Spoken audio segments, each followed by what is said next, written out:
Assalamualaikum warahmatullahi wabarakatuh. Teman-teman, sahabat semua, dimanapun Anda berada, pecinta keadilan dan kebenaran. Konten kali ini saya beri judul penelitian tentang Roy Suryo. Jadi mungkin yang lebih relevan saat ini dilakukan penelitian bukan penelitian ijazah Jokowi, tapi penelitian tentang seberapa banyak orang yang masih percaya dengan Roy Suryo dan apa sebabnya. Saya kira itu penelitiannya sangat menarik ya.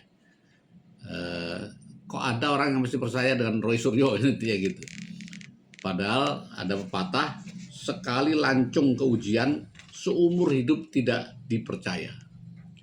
Nah, Roy Suryo itu bukan hanya sekali ya. Lancung ujiannya itu saya hitung ada 11 kali. Perkataannya yang tidak terbukti. Saya ingin untuk mengingat ya, ada 11 itu setelah saya kolek ya. Yang pertama soal kacamata, palsu ijazah Jokowi kok pakai kacamata, dulu kan enggak, sekarang kok enggak gitu. Masa orang bisa berubah tidak pakai kacamata. Ternyata semua membuktikan foto-foto Jokowi masa kuliah memang pakai kacamata. Jadi dia bisa saja mengungkap sesuatu yang katanya penelitian tapi tidak ada penelitiannya itu. Kemudian soal font Richmond ya, fontnya itu tahun segitu belum ada font Times New Roman. Padahal saya ketik-ketik di Google, Times New Roman itu sudah ada sejak tahun 32. Jadi ini aneh sekali ya, mengungkapkan sesuatu tanpa dicek ya. Ceknya mudah sekali padahal. Kemudian juga soal SMA 6, nggak mungkin SMA 6 tuh baru ada 5 tahun kemudian. Kok capnya ijazahnya di SMA-nya kok ada SMA 6-nya? Dia kan masih di SMPP, belum jadi SMA 6. Setelah dicek, dibandingkan ijazah SMA-nya, semuanya capnya SMA 6 karena memang SMPP itu menuju akan menjadi SMA 6. Jadi tulisannya SMPP dan SMA 6 jadi satu. Nah, itu kan mudah sekali dicek ya. Tapi itu disuarakan dan sekarang nggak pernah disuarakan lagi karena nggak benar gitu. Kemudian KKM, nggak pernah KKM dia, mana ada. Kata Rismon tahun segitu desa itu belum ada, Kenoyan itu belum ada, baru ada tahun 90-an. Ternyata dicek sendiri oleh Rismon, udah ada sejak tahun 54. Dan orang juga kenal namanya Jokowi, ada di situ atau KKM. Jadi terbukti lagi. Soal dosen pembimbing, ya, Kasmujo bukan dosen pembimbing. Saya kira ini sudah jelas sekali, catatan di UGM juga ada, memang Kasmujo itu dosen pembimbing akademik, yang dimana memang Jokowi selalu bertanya kepada beliau karena ilmunya yang cocok dengan skripsinya dan sebagainya.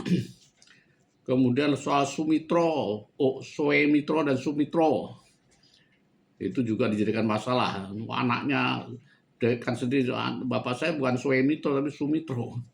Tapi ternyata ya dua-duanya sering dipakai. Kadang-kadang pakai Sumitro, kadang dibandingkan dengan ijazah-ijazah yang lainnya juga seperti itu. Koran KR lagi yang ketujuh ya, bilang nggak mungkin koran KR itu tulisannya bukan puasa tapi poso. Itu juga terbukti tidak benar. Memang pada tahun itu semuanya itu pakai puasa, kemudian kembali lagi ke pasa. Jadi tidak dicek dan dicek sudah diomongkan. Nah, sekarang yang masih dipegang keras tinggal satu, yaitu skripsi tanpa tanda tangan.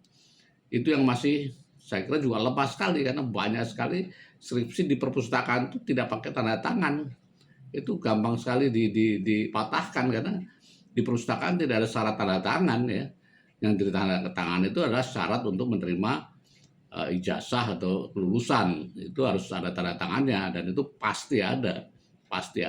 Tapi kalau di perpustakaan memang tidak diwajibkan ada tanda tangannya itu. Enggak, ada yang pakai tanda tangan, ada yang tidak pakai tanda tangan menurut saya. Kemudian ada bilang skripsinya jiplak dari pidatonya siapa, ada dosen.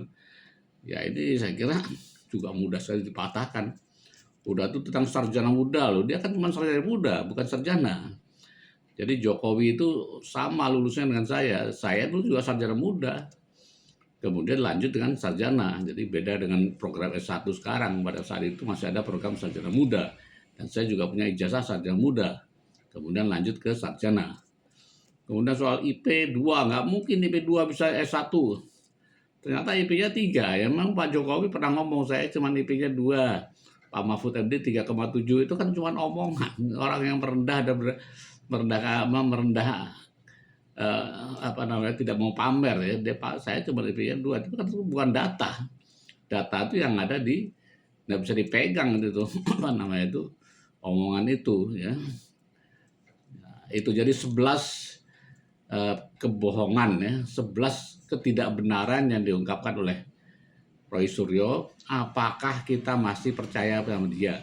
Apakah kita juga percaya dengan fufu fafa itu?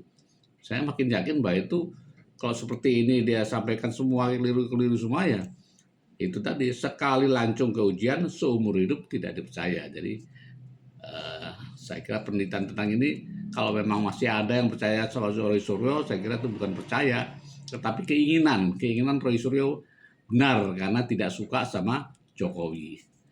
Ya, jadi tidak logis. Mari kita menggunakan akal sehat kita untuk tidak mempercayai lagi Roy Suryo. Terima kasih. Assalamualaikum warahmatullahi wabarakatuh.